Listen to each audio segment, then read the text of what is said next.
हाणे तव्हां direct taxis त सम्झी वरितो, हाणे असां सम्झूं था इनडायरेक्ट टैक्सिस। हाणे इनडायरेक्ट टैक्सिस सम्झण जे लाइ बि असां सेम अप्रोच फॉलो कंदासीं। असां इनडायरेक्ट टैक्सिस खे ॿिनि पार्ट्स में डिवाइड कंदासीं, that is one is central government, the other is state government.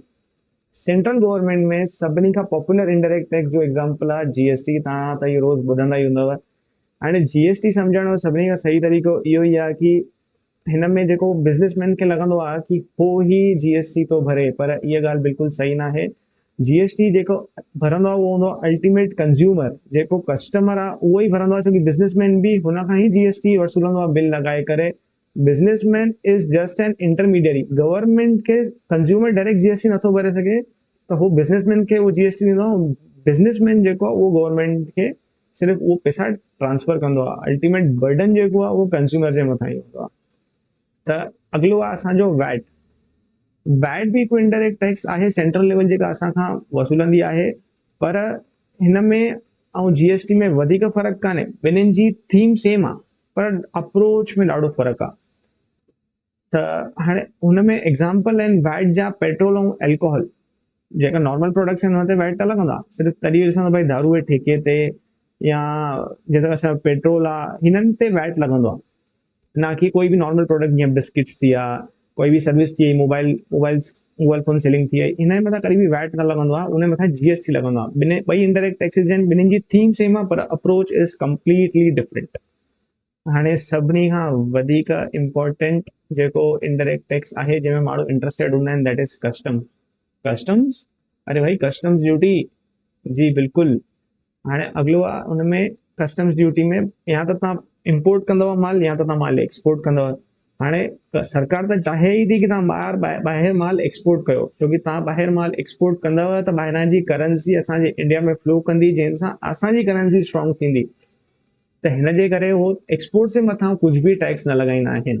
ऐं अगरि कहिड़े कारणवश प्रोसीजरल वे में तव्हांजे मथां टैक्स आहे बि, जीएसटी में या कंहिं में एक्सपोर्ट्स में तव्हांजे मथां टैक्स लॻी थो वञे, त तव्हांखे हुनजो पूरो क्रेडिट ॾियो वेंदो। एक्सपोर्ट्स खे ॾाढो प्रमोट कंदी आहे सरकार, त हुनमें तव्हांजो बेनिफिट ज़रूरु थींदो। ऑन द अदर हैंड इहो कॉन्ट्ररी अप्रोच आहे एक्सपोर्ट्स खां। इम्पोर्ट्स में सरकार चए थी कि असां startup India, make in India, हिननि मूवमेंट्स खे असां फॉलो कयूं, असां हिननि खे एप्रिशिएट कयूं, त हिन करे हू इम्पोर्ट्स खे घटि खां घटि थी करणु चाहे। त हिन करे हुन में त तव्हांखे भरणो पवंदो इनडायरेक्ट टैक्स, कोई हुन में डाउट न आहे। त हुनखे बि असां ॿिनि पार्ट्स में डिवाइड था करे छॾूं, दैट इज़ पेट्रोल ऐं टबैको, मतिलबु तंबाकू जेका माण्हू खाईंदा आहिनि, ऐं ॿिया अदर देन टोबैको ऐं पेट्रोल।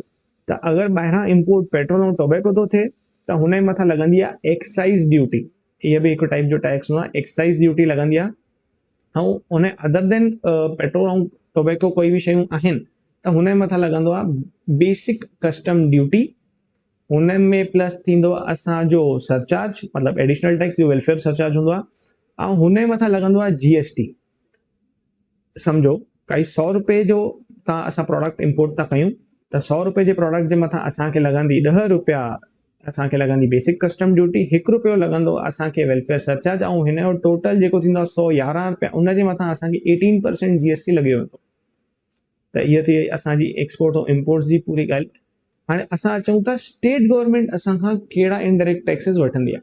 त हुन में सभिनी खां पॉपुलर एग्ज़ाम्पल त आहे असांजो स्टैम्प ड्यूटी, हुन खां पोइ आहे रजिस्ट्रेशन फीस। हे ॿई असांखे हिकु साथ ई लॻंदियूं आहिनि। स्टैम्प ड्यूटी ऐं रजिस्ट्रेशन फीस असांखे कॾहिं लॻंदियूं आहिनि, जॾहिं असां काई बि प्रॉपर्टी परचेस कंदा आहियूं, त हुन मथां जेका असां स्टैम्प ड्यूटी भरंदा आहियूं, that is government valuation stamp duty. Value जे मथां जेका असां परसेंटेज स्पेसिफाइड पोस्टल डिपार्टमेंट खां हूंदो आहे, हुन मथां जेका असां टैक्स भरंदा आहियूं तहसील में वञी करे, उहो हुन सां असांखे इंडेक्स 2 जी कॉपी मिलंदी आहे। उहो आहे असांजी स्टैम्प ड्यूटी ऐं रजिस्ट्रेशन फीस। इहा स्टेट गवर्नमेंट हूंदी आहे, इहा बि हिकु इनडायरेक्ट टैक्स जो हूंदो आहे, पार्ट हूंदो आहे। अॻिलो आहे असांजो रोड टैक्स। जेका बि असां गाॾियूं परचेस था कयूं, कार परचेस था कयूं, त हुन में असांखे टैक्स लॻंदो आहे road tax. On road price चवंदा आहियूं न, कार असां वठी आयासीं या बाइक वठी आयासीं, हुन में ऑन रोड प्राइस छा अथई, त उनजी एक्स शोरूम प्राइस अलॻि हूंदी आहे, उन जे मथां टैक्सेस लॻंदा आहिनि। उन में हिकु रोड टैक्स हिकु टैक्स हूंदो आहे इनडायरेक्ट टैक्सेस में, त असांजी स्टेट गवर्नमेंट असां खां उहो वठंदी आहे, हिन करे हुनखे चवंदा आहिनि ऑन रोड प्राइस। त इहो त असांजो सभु पार्ट थी वियो इनडायरेक्ट टैक्सेस जो। डायरेक्ट टैक्सेस तव्हां सम्झी वरितो, इनडायरेक्ट टैक्सेस तव्हां सम्झी वरितो। हाणे नेक्स्ट पार्ट में ॿियो कुझु सिखणु चालू कंदासीं। Thank U.